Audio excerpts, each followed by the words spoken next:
नमस्कार, प्रणाम। अब मैं आपको आज ये फागण का महीना चल रहा है, तो आज मैं आपको श्याम बाबा का की भक्ति का जो महत्व है फागण के महीने में, आज मैं उससे आपको अवगत कराना चाहती हूँ। क्योंकि मेरे को भागवत जी के साथ साथ राधा रानी की भक्ति के साथ साथ मुझे श्याम बाबा की भक्ति भी मिली। मेरे को श्याम बाबा ने भी अपने हृदय में बसाया। श्याम बाबा के विषय से भी मैं बहुत कुछ जान पाई और मैंने श्याम बाबा के ऊपर 300-400 पेज की एक पुस्तक भी लिखी है। तो आज ही उस पुस्तक का एक पुस्तक में से जो मैंने बाबा की कहानी लिखी है आज फागण के महीने में, वो मैं आप सबके सामने उन शब्दों को मैं आपके सामने व्यक्त करना चाहती हूँ। श्याम बाबा की कहानी, भक्त की जबानी। तो महाभारत की रणभूमि से शुरू होती है बब्री की कहानी। भीम का पोता, घटोत्कच का बेटा, पांडवों का है वंशज, कृष्ण का है भक्त।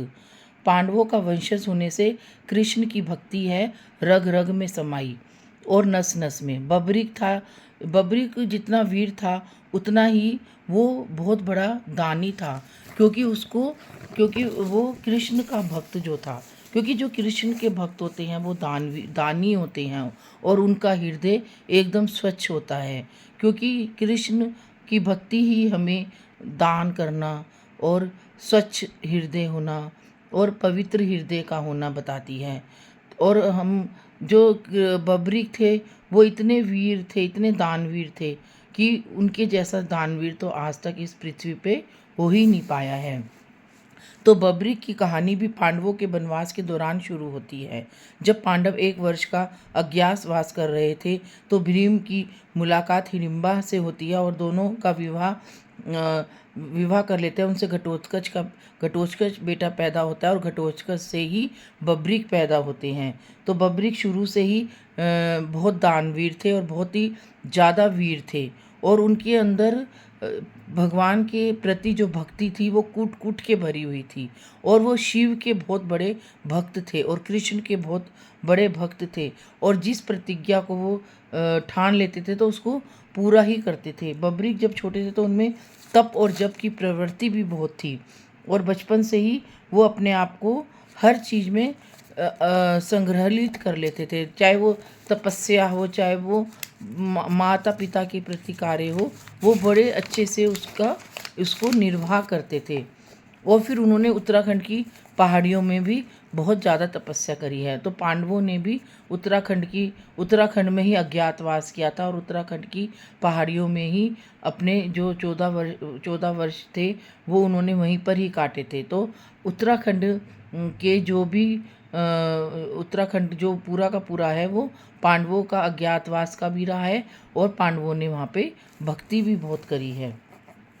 तो एक बार उत्तराखंड के गुफा में झापर जो कि पताल भुवनेश्वर है, कहते हैं कि पताल भुवनेश्वर में भी बब्रिक ने बहुत तपस्या करी है और पताल भुवनेश्वर में तपस्या करने पर ही शिव और शक्ति ने उन्हें 3 बाण दिए थे कि अब तुम इतनी छोटी उम्र में इतने तपस्वी हो, इतनी तुम्हारे अंदर विद्याएं हैं, तो तुम आगे जाकर बहुत अपना नाम कमाओगे। तो शिव और शक्ति ने उनसे कहा था कि तुम क्या मांगो, तो उसने कहा कि मैं हारे का सहारा बनूंगा। तो शिव और शक्ति ने कहा था कि लो 3 बांध लो और ये 3 बाण इतने शक्तिशाली हैं कि तुम हारे का ही सहारा बनोगे। तो फिर जब उन्होंने वो 3 बाण मिल गए तो जब महाभारत का युद्ध हुआ तो उन्होंने अपनी माता से आज्ञा ली कि हे माँ, मैं महाभारत का युद्ध देखना चाहता हूँ, तो मैं क्या चला जाऊँ। तो माँ ने कहा कि हाँ बेटा, अगर तुम्हारा मन कर रहा है तो तुम जाओ और अपने 3 बाण भी साथ ले जाओ और हारे का सहारा बनोगे। तब वो अपनी माँ से आज्ञा लेकर महाभारत की रणभूमि में जाने लग गए। जैसे ही कृष्ण ने देखा कि अरे यहाँ तो बब्रिक आ रहा है, तो कृष्ण बहुत घबरा गए, अब क्या करूँ। तो कृष्ण ने महाभारत की रणभूमि से ही बहुत पहले जाकर ब्राह्मण का वेश बनाया और ब्राह्मण का वेश बनाकर और कंबल ओढ़कर बैठ गए और बब्रिक का इंतज़ार करने लग गए और पीपल के पेड़ के नीचे बैठ गए। तो जैसे ही बब्रिक वहाँ पहुँचे तो भगवान कृष्ण ने कहा कि हे बालक, तुम कहाँ जा रहे हो और तुमने ये 3 अपने कंधे पे क्या टांग रखा है। तब बब्रिक ने कहा कि आप कौन हो। तो उन्होंने कहा मैं तो यहाँ पर बैठा हूँ बेटा, और तुम कौन हो और कहाँ जा रहे हो? तो बबरीक ने कहा कि मैं तो महाभारत की रणभूमि में जा रहा हूँ और हारे का सहारा बनूंगा, और मेरे पास ये 3 बाण है, मैं इन लोगों इसको लेके जा रहा हूँ। और तब भगवान ने कहा कि अगर तुम्हारे पास इतनी शक्ति है तो मेरे पैर के नीचे ये पीपल का पत्ता है, तुम इसको छेद के दिखाओ, तब मैं जानूं कि तुम्हारे अंदर इतनी, इन बाणों में इतनी शक्ति है। अगर ये तीनों बाण इस पत्ते को छेद देंगे तो ही मैं मानूंगा कि तुम्हारे इन तीनों बाणों में शक्ति है। तो भगवान ने माया के द्वारा, बबरीक जान ही नहीं पाए कि मैं अपने 3 बाण चला दूंगा तो मेरी तो सारी सारी शक्ति छीन हो जाएगी। लेकिन उन्होंने अपने तीनों बाण भगवान के पैर के नीचे जो पीपल का पत्ता था उसको छेद कर दिए।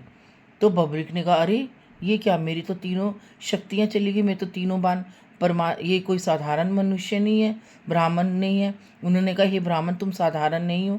तो भगवान ने तुरंत अपने वेश में आए और भगवान ने उन्हें दर्शन दिए।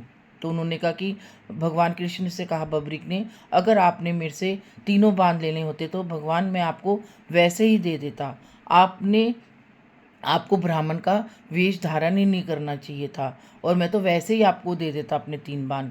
तब भगवान ने कहा, फिर बबरीक ने कहा, जब आपने मेरी शक्ति ले ली, तो बबरीक ने अपना शीश भी दान दे दिया, भगवान के चरणों में अपना शीश भी रख दिया। फिर भगवान ने कहा कि हे बबरीक, ये तुमने क्या कर दिया, तुमने तो अपना शीश ही मेरे को समर्पित कर दिया। तो अब तीनों बाणों को मुझसे तलवा दिया, तो हे ब्राह्मण तुम कौन हो? तो श्री कृष्ण, जब आपने मेरे से तीनों बाण ही चलवा दिए तो अब मेरी जो शक्तियाँ थी वो ले ली, अब मैं क्या करूँगा?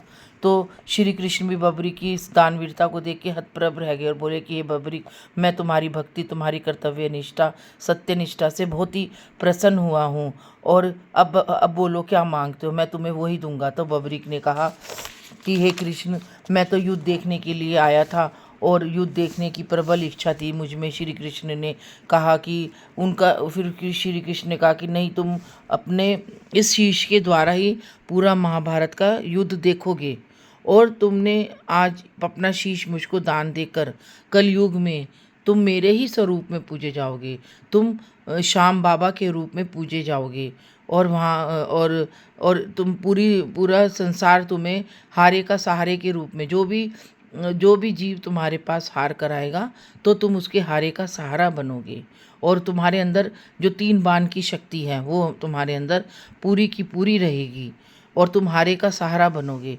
तो भगवान कृष्ण ने कहा कि बबरीक, अब मैं तुम्हारा शीश जैसा है वो वैसा ही रहेगा, तो तुम्हारे शीश में पूरी जान रहेगी, यानी कि मैं तुम्हारे शरीर में अपना जो भी है स्वरूप है वो पूरा का पूरा तुम्हारे में ही समाहित कर देता हूँ।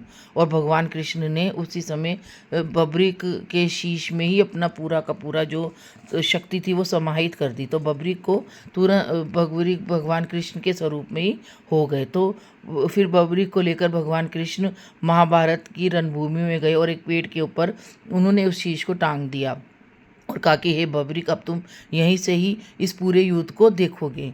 तो बबरीक ने उस पूरे युद्ध को देखा।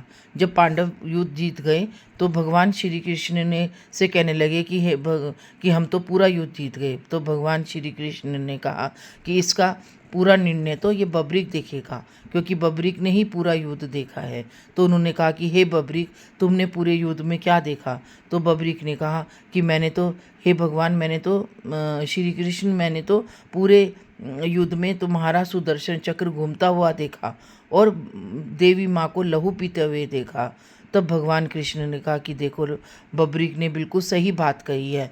तो फिर उन्होंने बबरीक को वरदान दिया कि खाटू धाम में शाम कुंड में तुम्हारा शीश प्रकट होगा और तुम खाटू धाम में विराजित हुए जाओगे, और पूरे कलयुग में तुम मेरे ही स्वरूप से पूजे जाओगे।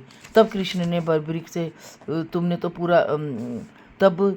बबरीक की भक्ति को नतमस्तक किया और कहा कि तुम तो सच्चे कृष्ण भक्त हो और तुमको जो मैंने वरदान दिया है उसके ही तुम हथिकार हो। तब से बबरीक खाटू धाम में खाटू श्याम बाबा के नाम से जाने जाते हैं। खाटू में बाबा का प्रकट्य स्थल तो श्याम कुंड है, जहाँ पर बाबा का साक्षात रूप प्रकट हुए थे।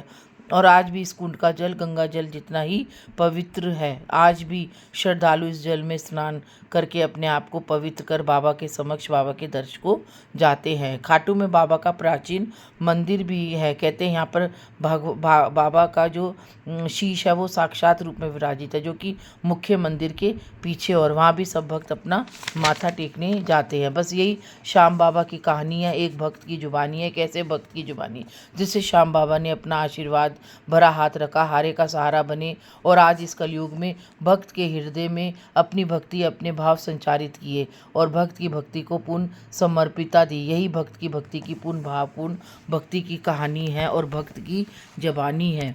तो श्याम बाबा के अंदर जितनी शक्ति है वो कृष्ण के आशीर्वाद से मिली है। तो आज भी श्याम बाबा कृष्ण स्वरूप पूरे कलयुग में अपने भक्तों की सहायता करते हैं। जो जीव भी हार कर जाता है और दुनिया के तानों से जाता है, जो दुनिया के दुखों से वो होता है, तो बाबा के समक्ष जाता है तो बाबा उसकी हर समस्या को हर लेता है। आज के लिए इतना ही। जय श्री श्याम।